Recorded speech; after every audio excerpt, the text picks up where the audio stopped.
મહેમદાવાદના ગાઢવામાં આવેલી વલ્લભભાઈ ઝવેરભાઈ પટેલની જમીન પચાવી પાડવાનો કારસો રચાયો.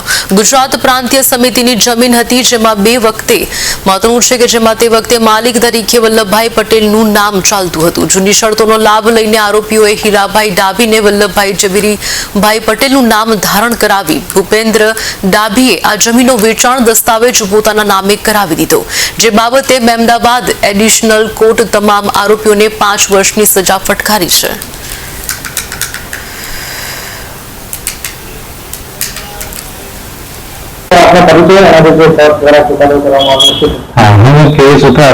અને આસિસ્ટન્ટ પબ્લિક પ્રોસિક્યુટર તરીકે મહેમદાવાદ ખાતે છેલ્લા 2 વર્ષથી ફરજ બજાવું છું. આજે નામદાર કોર્ટે ગાળવાસિંહના સર્વે નંબર 270 વાળી જમીન કે જે વલ્લભભાઈ ઝવેરભાઈ પટેલ ના નામે ખાતે ચાલતી હતી અને એ ગુજરાત પ્રાંતીય સમિતિની જમીન હતી, પણ એમાં માલિક તરીકે એ વખતના ટ્રસ્ટમાં વલ્લભભાઈ ઝવેરભાઈ પટેલનું નામ ચાલતું હતું.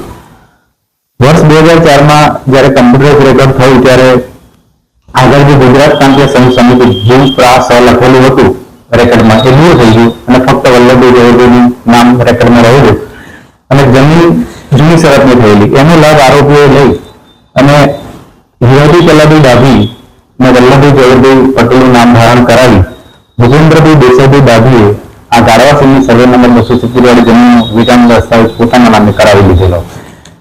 હીરાભાઈ કલાભાઈ ડાભી વલ્લભભાઈ ઝવેરભાઈ પટેલ હોવા બાબતની ઓળખ તેમના જ પિતા દેસાઈભાઈ બિહારભાઈ ડાભી એ આપેલી અને એમને પણ ખોટું નામ ધારણ કરેલું અને બીજા ઓળખ આપનાર તરીકે પ્રતાપભાઈ સકરાભાઈ ચૌહાણ બંને જણાએ આ હીરાભાઈ કલાભાઈ ડાભીની વલ્લભભાઈ ઝવેરભાઈ તરીકે આ વેચાણ દસ્તાવેજમાં ઓળખ આપેલી.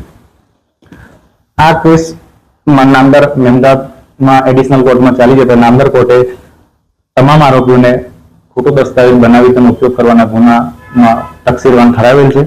ઇપીકો કલમ 465માં 1 વર્ષ, 467માં 2 વર્ષ, 468માં 1 વર્ષ અને 471માં 1 વર્ષ અને તમામ કલમોમાં 1000 રૂપિયાનો દંડ તમામ આરોપીઓને કરેલો છે. હીરાભાઈ કલાભાઈ ડાભી કે જેમણે વલ્લભભાઈ ઝવેરભાઈ પટેલનું નામ ધારણ કરેલ હતું એ ચાલતા કામે ટ્રાયલ દરમિયાન કુદરતી અવસાન પામેલા છે.